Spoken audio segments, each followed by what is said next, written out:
Yashodanandana Prachacharana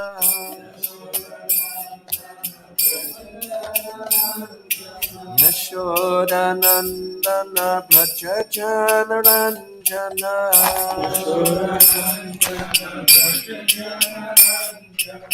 Yamuna Tiravanachari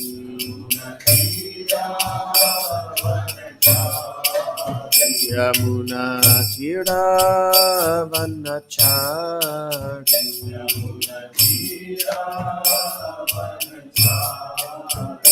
Jayo Radha Madhava Kunja Bihari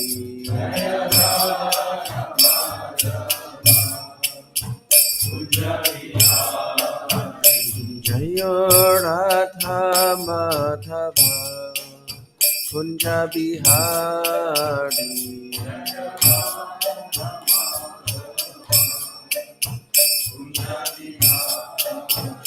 Jaya Kodanitai Mayapur Shashi Jaya Kodanitai Jaya Mayapur Shashi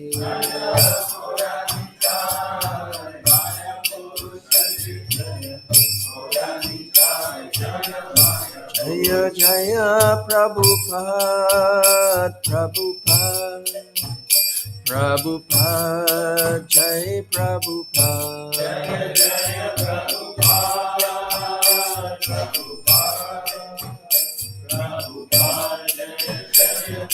Nitai Gaura Haribol Haribol Haribol Gaura Haribol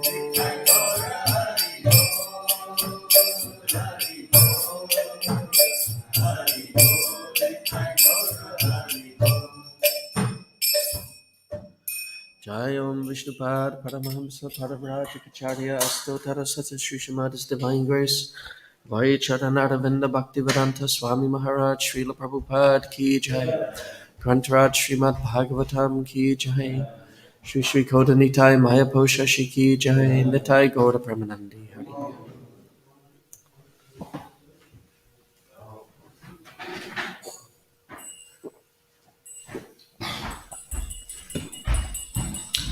Shri Shri Kodanitai Mayaposha Ki Jai.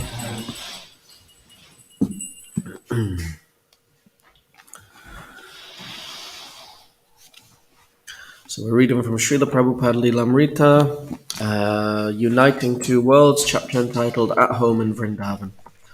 The devotees in the manna agreed that Radha Gokulananda seemed to be looking especially at Srila Prabhupada, and he was looking especially at them. Some felt that by witnessing Srila Prabhupada and Radha Gokulananda, they were looking directly upon the spiritual world, seeing Krishna and his pure devotee. Therefore, there was no need for talks or demonstrations further than what Srila Prabhupada was giving everyone by coming to be with them in the temple room. Each morning, the kirtans would build enthusiastically. Tamal Krishna asked that devotees not sing the Guru Puja song because it created too much emotion for Srila Prabhupada. So they chanted the Panchatattva mantra, and then Hare Krishna. After half an hour, the singing and chanting would be fervid, and Srila Prabhupada would sometimes tap his thumbs together. Just the slightest movement of his body increased the intensity of the kirtan. Then, with the raising of one finger, Srila Prabhupada set the whole room full of hundreds of devotees into jumping ecstasy. The devotees felt that by chanting Hare Krishna and dancing, they were somehow singing and praying for Srila Prabhupada's good health and continued life. Srila Prabhupada would sit unmoving, but the devotees knew his desires, and many of them continued jumping several feet into the air, almost touching the chandeliers. After a wild, transcendental hour of kirtan, Srila Prabhupada would go upstairs again, carried over the heads of the devotees on the palanquin. When the devotees in London heard that Srila Prabhupada was getting many invitations to go to America, they began to worry. They were thinking this would be the last time they would see him, and they wanted to keep him with them forever. If they could distribute an incredible number of books, then maybe he would live longer and stay longer at Bhaktivedanta Manor. They were already feeling privileged that Srila Prabhupada had chosen their temple out of all others. And as they spoke among themselves, they concluded that Radha Landanishwara and Radha Gokulananda must be Prabhupada's favorite deities. They realized that aside from chanting and serving, there was nothing they could do to help Srila Prabhupada and keep him with them. And this inability made them helpless. Despite their efforts, everything was up to Krishna. Srila Prabhupada ki jai.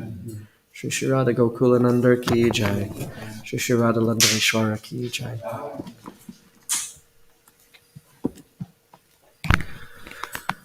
Om Namo Bhagavate Vasudevaya.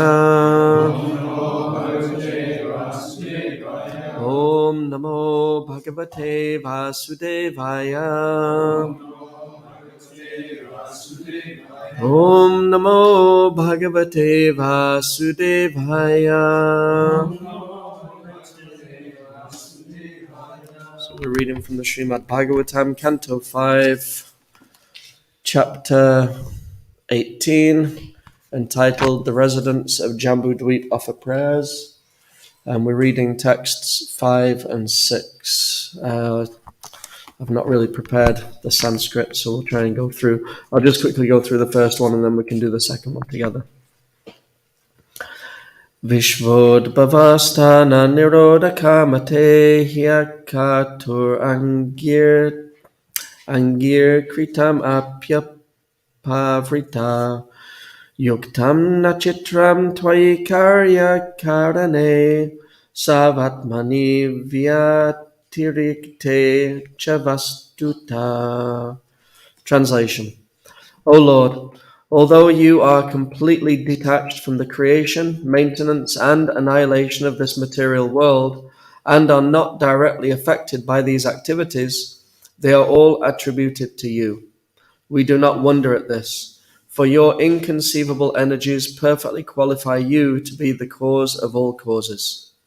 You are the active principle in everything, although you are separate from everything.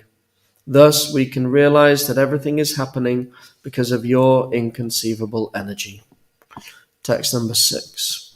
Vedan Yugante Tamasa Tiraskritan Vedan Yugante Tamasa Tiraskritan Vedan Yugante Tamasa Tiraskritan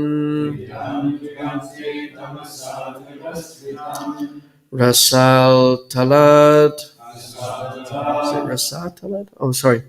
Rasal Talad. Yo Narituranga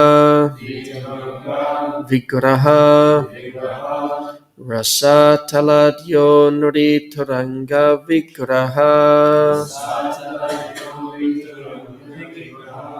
Pratyadade Vai Kavaye Biachate Pratyadade Vai Kavaye Biachate Pratyadade Vai Kavaye Biachate Tasmai Namaste Vitate Hitaya Iti Tasmai Namaste Vitate Hitayat. Tasmai Namaste Vitate Hitaya Iti. Tasmai Namaste Vitate Hitaya Iti.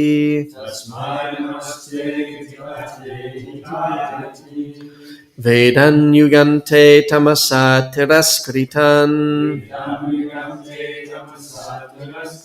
Vedan Yugante Tamasa Tiraskritan Rasatalad Yo Nurituranga Vigraha Rasatalad Yo Nurituranga Vigraha Pratyadadevai kavaye biyachate. Pratyadadevai kavaye biyachate.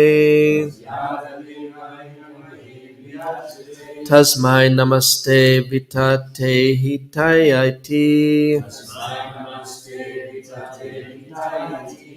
Tasmai namaste vitate hitaya iti. Vedan yugante tamasa tiraskritan. Rasataladyo nurituranga vikraha. Pratyadadevai kavaye biyachate. Tasmai namaste vitate hitayeti.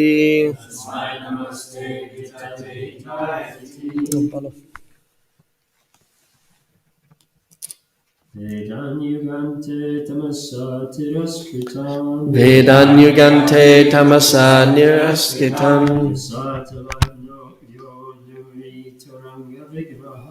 Rasataladyo nurituranga vikraha. Tasmai namaste.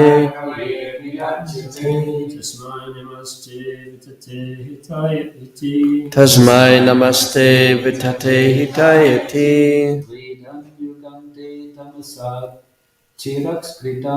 Vedan yugante tamasa tiraskritan.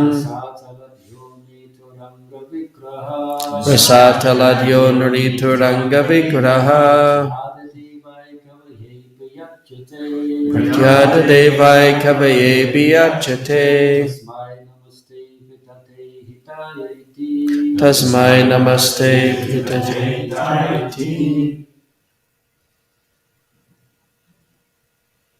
Ladies? Vedan yugante tamasa tiraskritam. Vedan yugante tamasa tiraskritam. Rasataladyo nurituranga vikraha. Rasataladyo nurituranga vikraha. Pratyadadevai kavaye biyachate. Tasmai namaste vitate hitayati. Please repeat. Vedan, the four Vedas.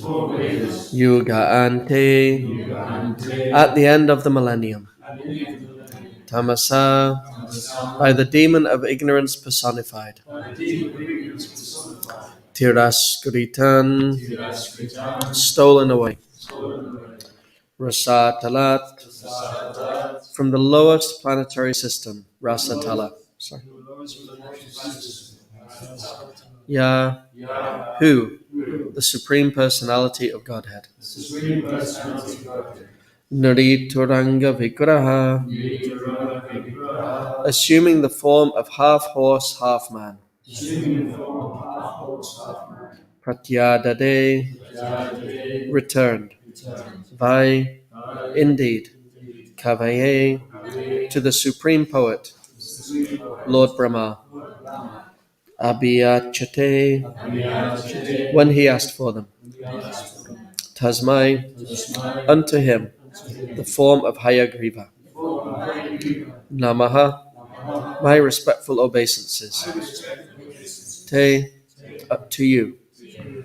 Avitata hitaya, whose resolution never fails. Iti, thus.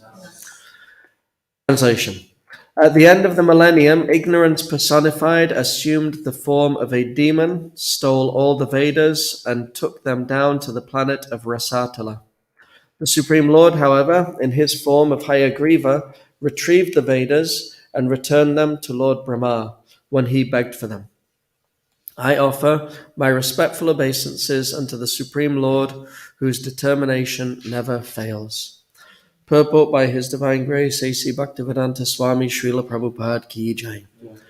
Although Vedic knowledge is imperishable, Within this material world, it is sometimes manifest and sometimes not. When the people of this material world become too absorbed in ignorance, the Vedic knowledge disappears. Lord Hayagriva or Lord Matsya, however, always protects the Vedic knowledge, and in due course of time, it is again distributed through the medium of Lord Brahma. Brahma is the trustworthy representative of the Supreme Lord. Therefore, when he again asked for the treasure of Vedic knowledge, the Lord fulfilled his desire.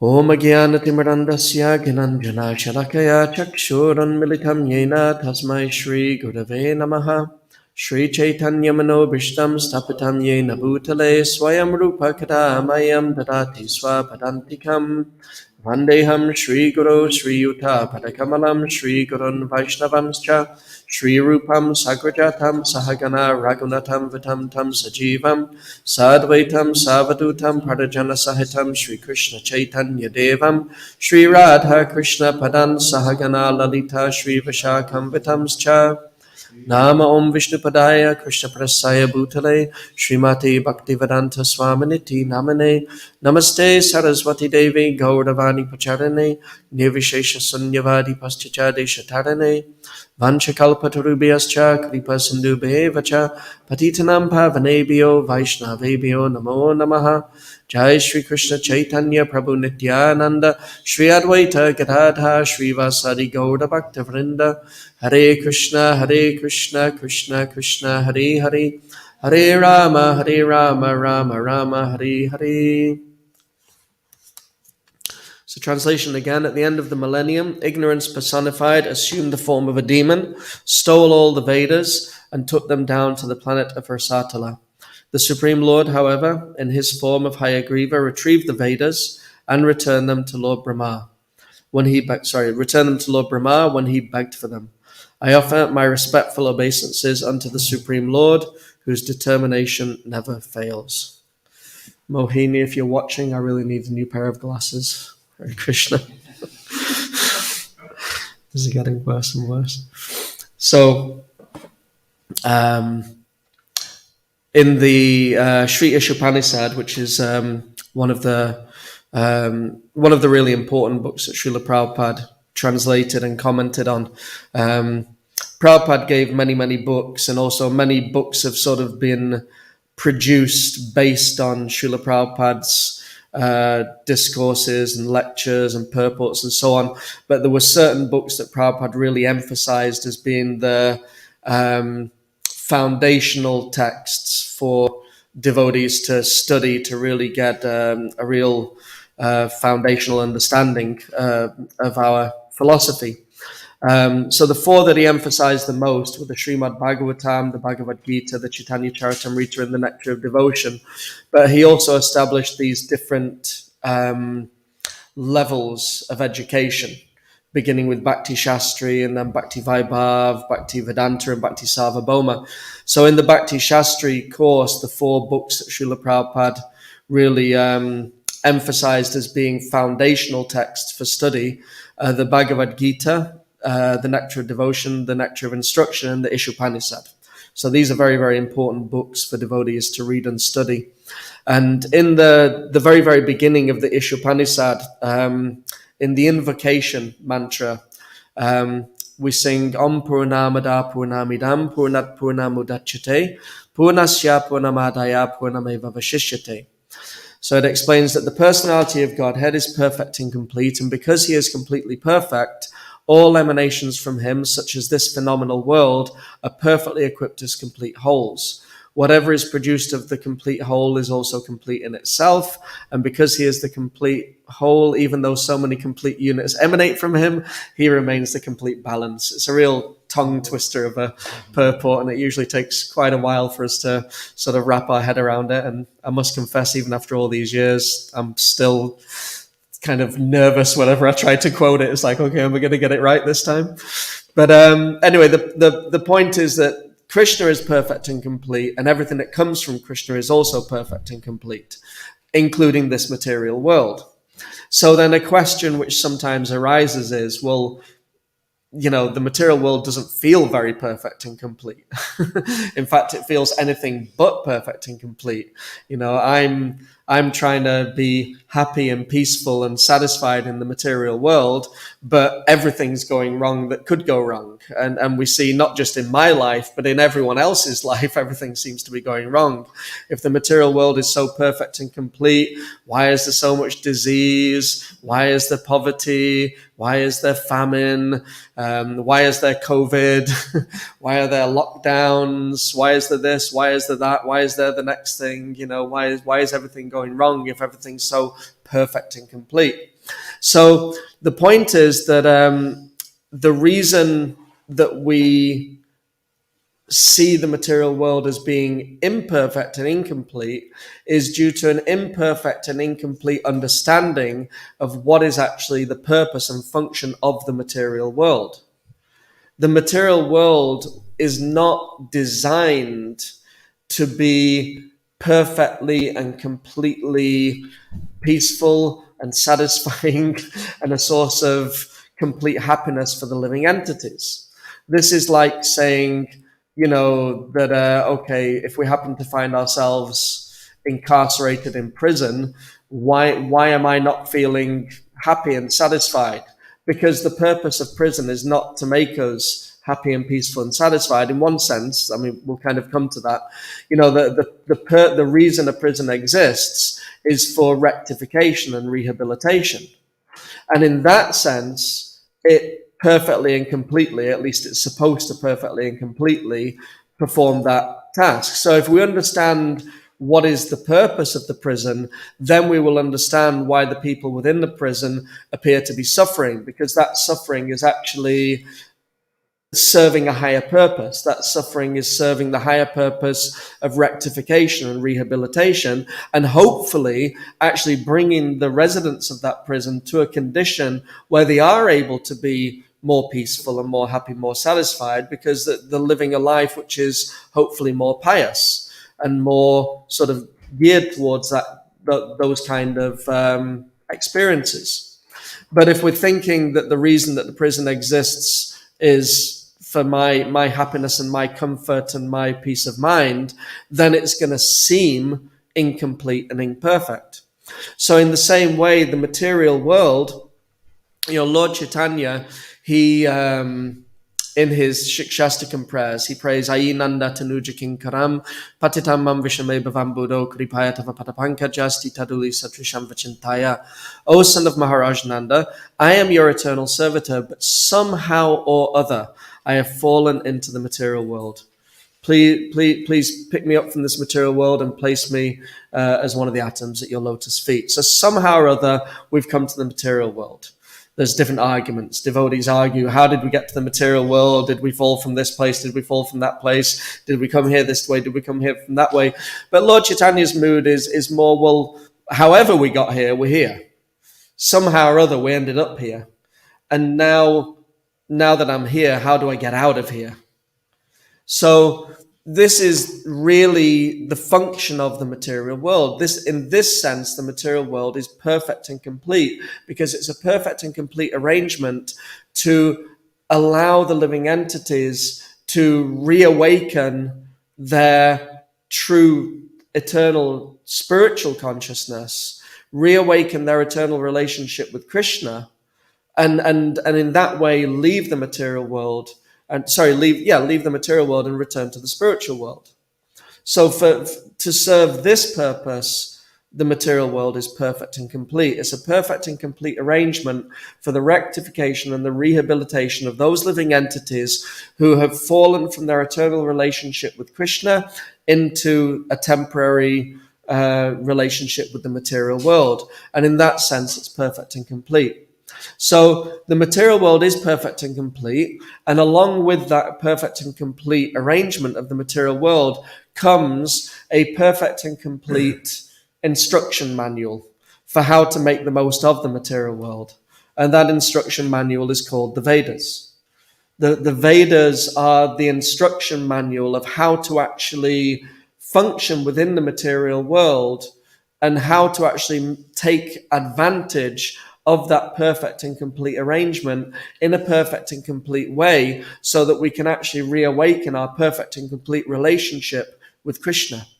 So this is why the Vedas exist. Krishna, through the agency of Lord Brahma, creates the material world. Lord Brahma is the creator, but as it's described, anyway, I thought it was in this. Anyway, but as we understand, Ishvara Parama Krishna Sava Karana Karanam, that Krishna is the cause of all causes. So Lord Brahma, he's the creator of the material world, but who's the creator of Lord Brahma? Krishna.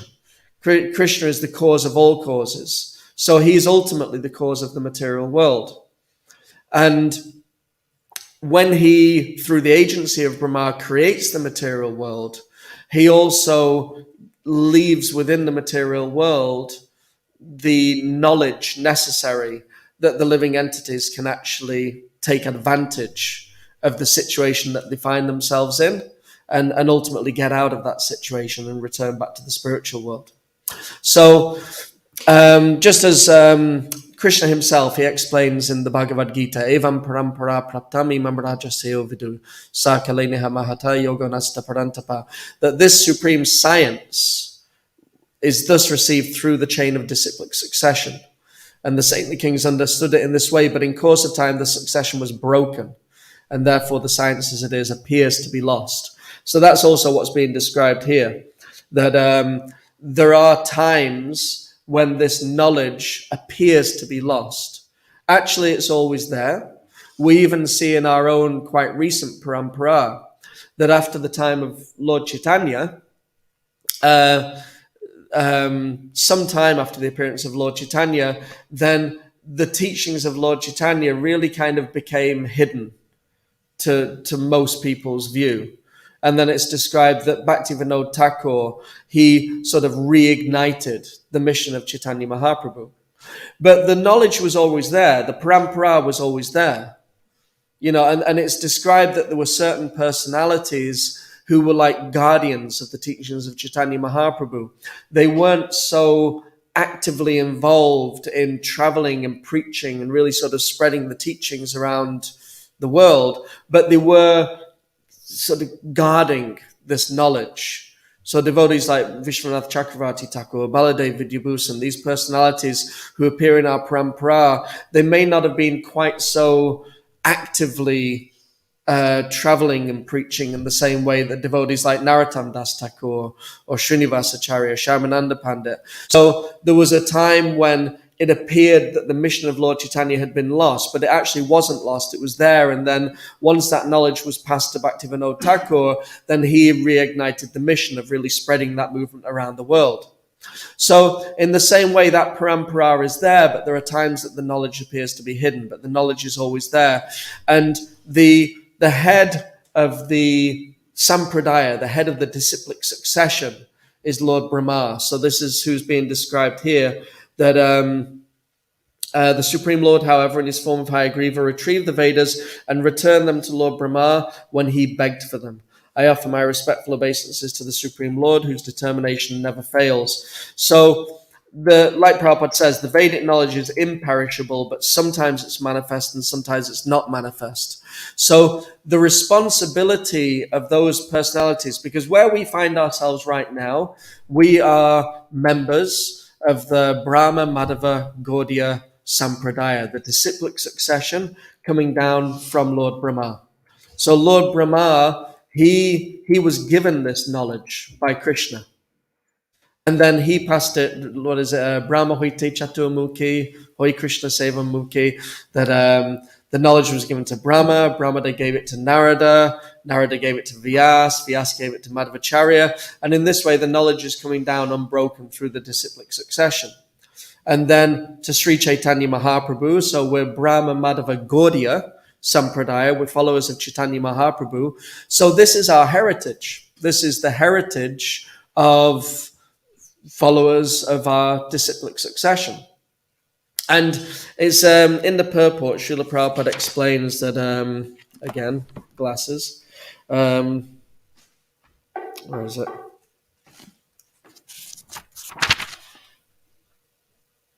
when the people of this material world become too absorbed in ignorance, the Vedic knowledge disappears, but then it's once again manifested.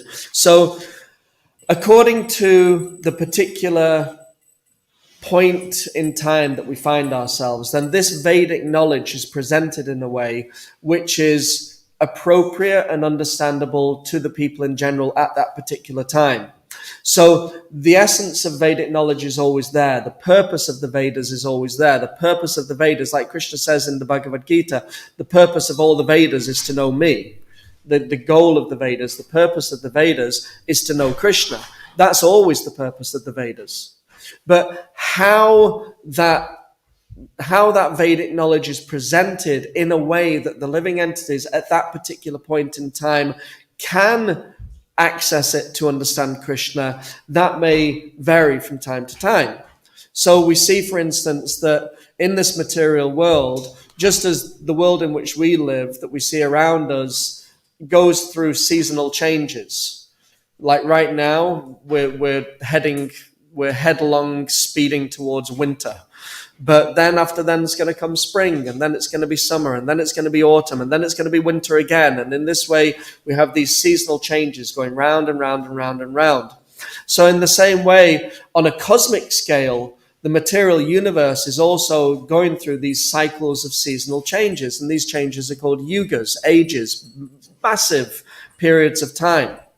And according to which point within those yugas we happen to be situated, then the Vedic knowledge will be presented in a way, and the practical application of that Vedic knowledge will be presented in a way which is appropriate for the people at that particular point in time.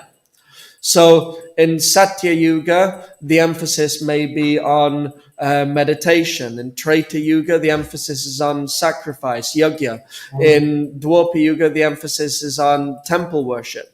And in Kali Yuga, the emphasis is Harinam Sankirtan. So the method, the external method of how we actually put into practice this knowledge within our lives to actually achieve the goal of Vedic knowledge, to understand and to know and to reawaken our relationship with Krishna, that changes from time to time, but the goal and the purpose is always the same. And with our own Srila Prabhupada, his name is Bhaktivedanta. So we have the Vedas, but the conclusion of the Vedas is Bhakti Vedanta. The end of Vedic knowledge is Bhakti. This is always the goal of the Vedas. This is always the purpose of Vedic knowledge, is to reawaken our loving relationship with God and to go back to that eternal loving relationship with God.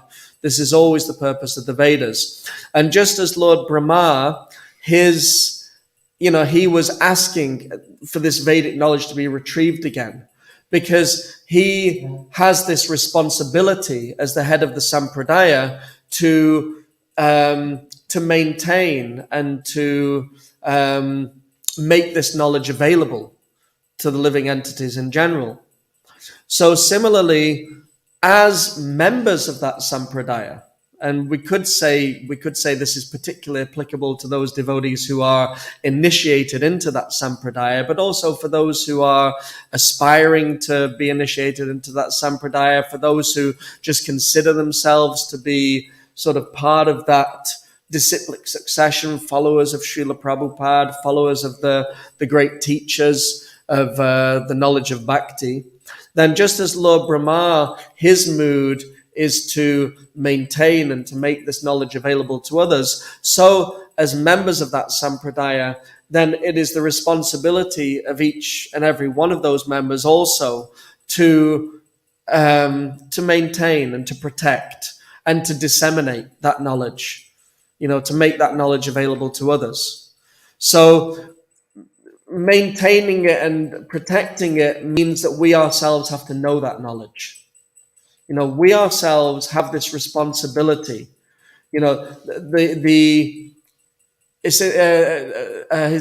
Grace Vaisheshika Prabhu, he was saying that our Sampradaya is sometimes known as the Sampradaya of the book. And he showed photographs of all these different personalities. I think there are some pictures of Lord Brahma, and in one of his hands he's holding a book. And then the Six Goswamis, they're known for taking the teachings of Lord Chaitanya and presenting those teachings in written form. And then each of the members of the Sampradaya following the Goswamis, they've all presented that knowledge in the form of a book. And then he showed a picture of Bhaktivinoda Thakur with his books and Bhaktisiddhanta Saraswati, Srila Prabhupada. So in this way, this recorded knowledge of bhakti, this is the heritage. This is our heritage. It's, as Vaisheshika likes to say, this is our family business.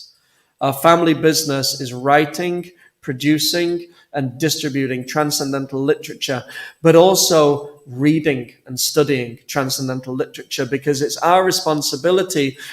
We're all teachers. This is the mission of the Brahma Madhava Gaudiya Sampradaya, is to teach the Vedic knowledge to others, so that they can actually understand what is the perfect and complete reason for the material world's existence, so they can take advantage of that perfect and complete arrangement, and so they can perfectly and completely reawaken their eternal relationship with Krishna.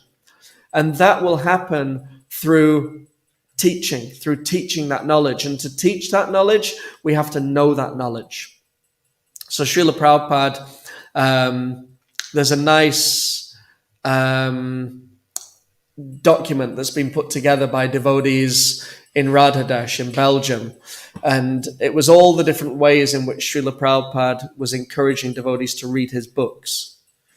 And it's in alphabetical order. I don't remember every one of them by heart, but there's something like 64 different ways that Srila Prabhupada asked the devotees to read his books. So always, and then he says at least once a day, at least twice a day, at least 1 hour a day, at least 2 hours a day, at least 3 hours a day, all the time, constantly. So he really, there's some devotees who were big book distributors, and they were distributing hundreds and thousands of Srila Prabhupada's books every day. And they were brought to have a darshan, an audience with Srila Prabhupada. And then they were introduced to Srila Prabhupada, that Srila Prabhupada, these devotees, they're distributing so many of your books.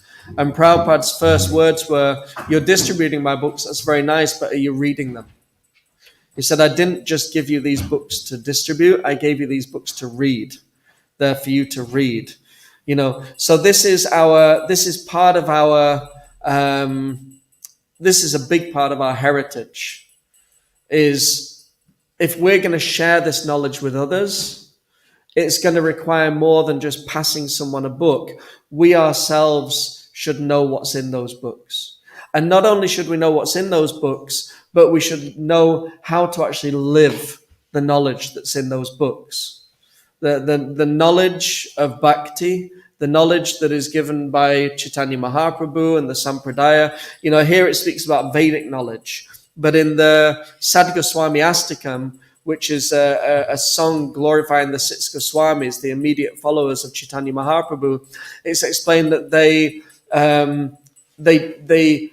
scrutinizingly studied all the Vedic literature with the goal of sort of presenting the ultimate essence of all knowledge.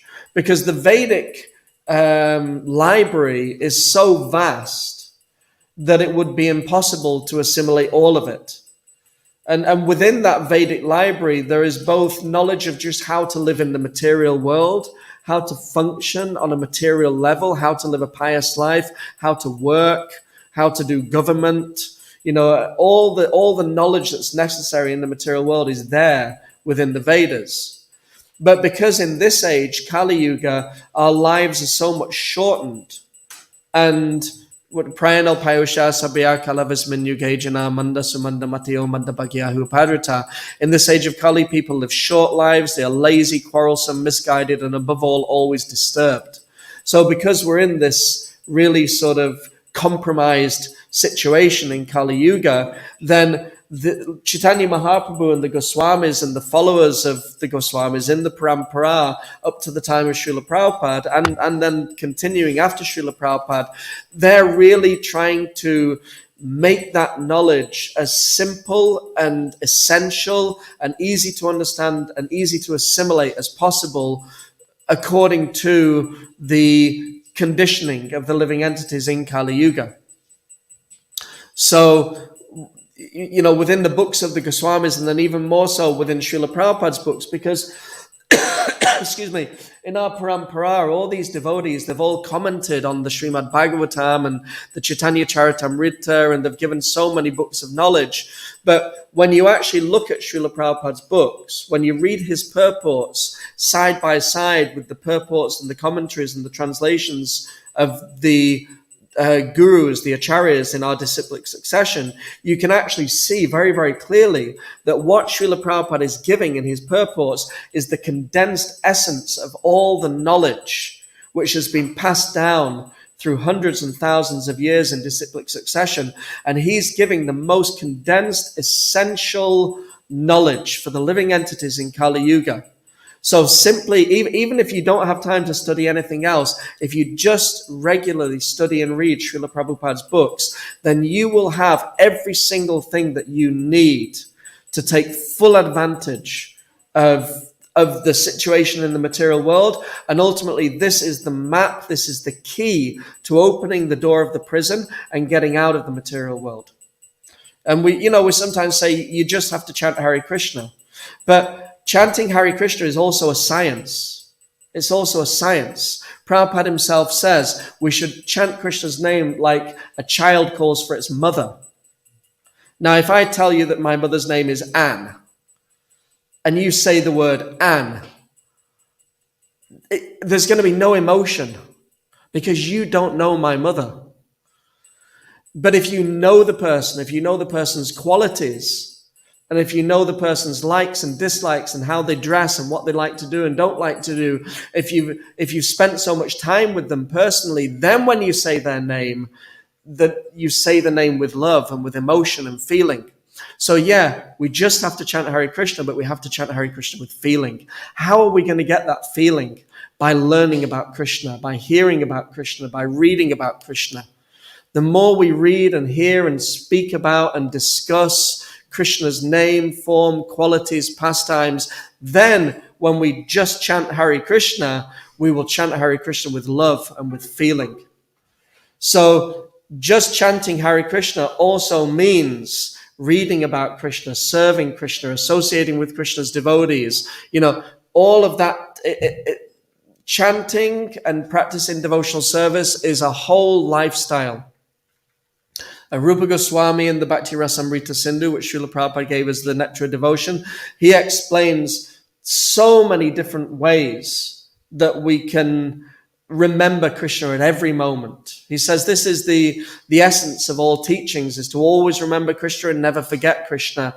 And then he goes on to explain all the different ways that we can act in our day-to-day lives, excuse me, so that we can always remember Krishna. And so that we don't ever forget Krishna. So reading and studying and hearing and discussing this sacred knowledge as much as we possibly can is such an indispensable and vital part of the process if we actually do want to go back to Godhead. So this is Krishna has given this to Lord Brahma, who has given it to Narada, who has given it to Vyas, who has given it to Madhava, ultimately to Sri Chaitanya Mahaprabhu, to the six Goswamis, to Jagannath Das Babaji Maharaj, to Bhaktivinoda Thakur, Gaur Kishore Das Babaji Maharaj, Bhaktisiddhanta Saraswati, Srila Prabhupada, our own spiritual masters. This is our gift.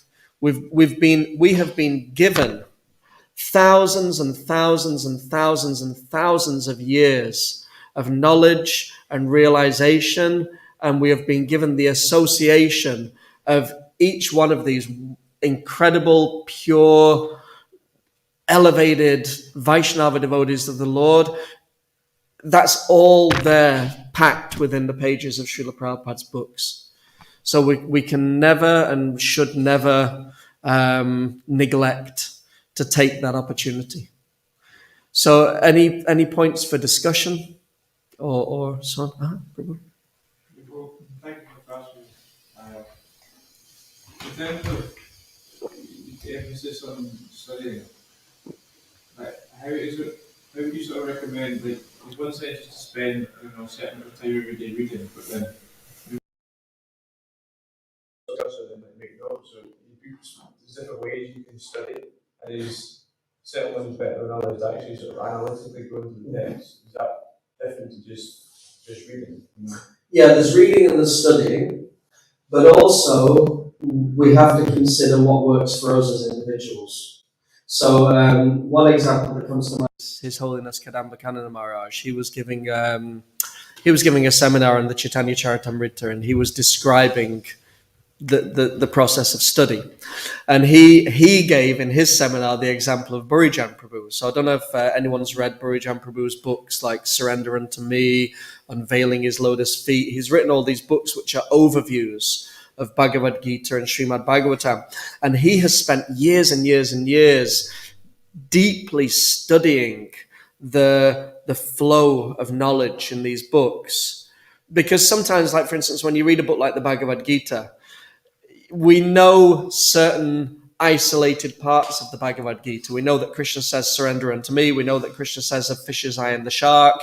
We know that Krishna says, engage your mind always in thinking of me. We know that Krishna says, there are so many things that we know Krishna says, but there's actually a thread of, there's a thread in the conversation.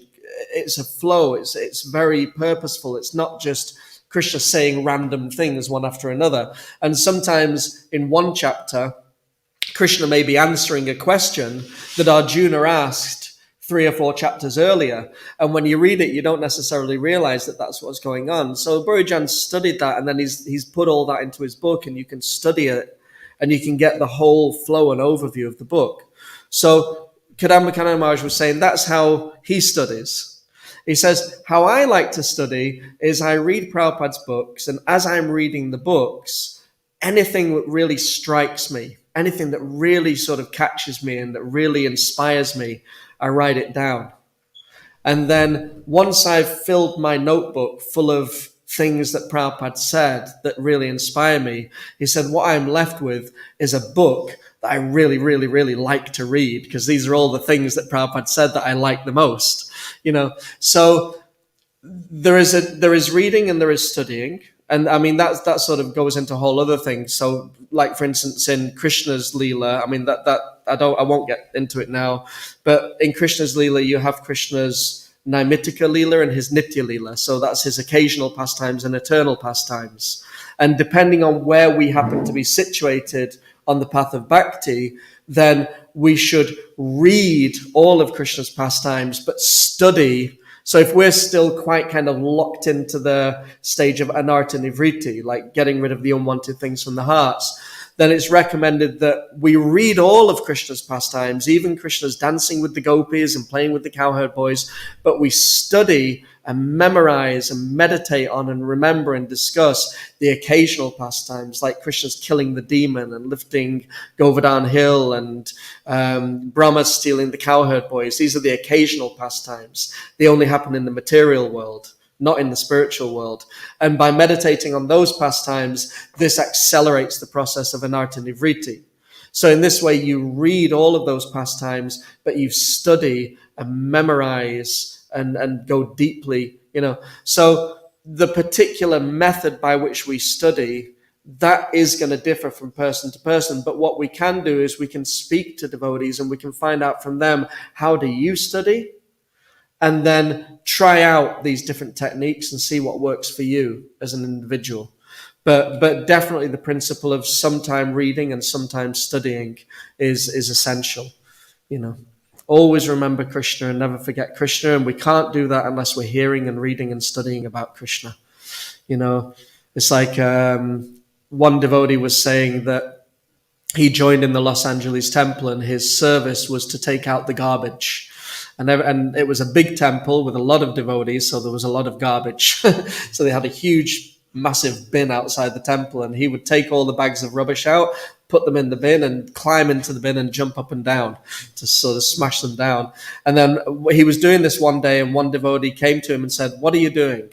He said, "I'm doing my devotional service." And the kind of little extreme, but the devotee said, "No, you're just working. You're not doing devotional service." He said, "You're only doing devotional service if you're chanting Hare Krishna while you're doing it," which is a little extreme, but at the same time, it does highlight this point that are we thinking of Krishna? Are we meditating on Krishna?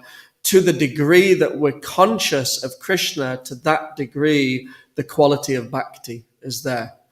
It's like one devotee was cleaning the floor in our temple room in the old temple that we used to have in Liverpool, and he had his earphones in, and he was a sort of congregation member. He came every week for the Sunday feast. Nice man. And every week he would clean the temple room, and he had his earphones in, and he was really enthusiastically cleaning. So one devotee said, "Oh, wow, you're really into that, really enthusiastic. You must be listening to Prabhupada or something." He said, No, I'm listening to Public Enemy." So it's still devotional service, but the quality is different because we're not conscious of Krishna. So as much as possible, we want to be conscious of Krishna, and that consciousness of Krishna will come more and more and more. The more we're hearing, the more we're reading, the more we're studying, the more we're talking about Krishna. So we have to fill ourselves up with Krishna, and then we'll think of Krishna and we'll remember Krishna. Is that okay? Shivani, you were going to say something? You had your hand up just before? No? Okay. Gandaki. We should consider that again. Like when somebody is cleaning, but this is something else, or it's like the spirit. It's not like devotional service. I mean, a conscious devotional service, but it's more like agenda security, isn't it? Yeah. So we want to try and get it to the point of conscious devotional service.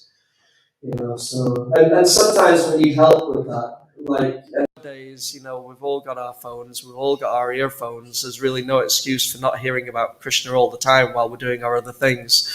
So as much as possible, hear about Krishna, and the more we hear about Krishna, the more we take advantage of the opportunities that are there to hear about Krishna. And especially maybe if we're on our own, personally speaking, if I'm on my own and I'm not listening to something about Krishna, there's every chance the mind's just going to start. And you don't even notice it. It creeps up all of a sudden, and then you realize I'm not thinking about Krishna. I'm thinking about something ridiculous, So we want to think about Krishna and hear about Krishna as much as possible. So hearing, Shravanam, that's the first thing. Hearing, and from hearing comes chanting and remembering. So first of all, hearing. As much as possible, we hear about Krishna, and reading is included within hearing.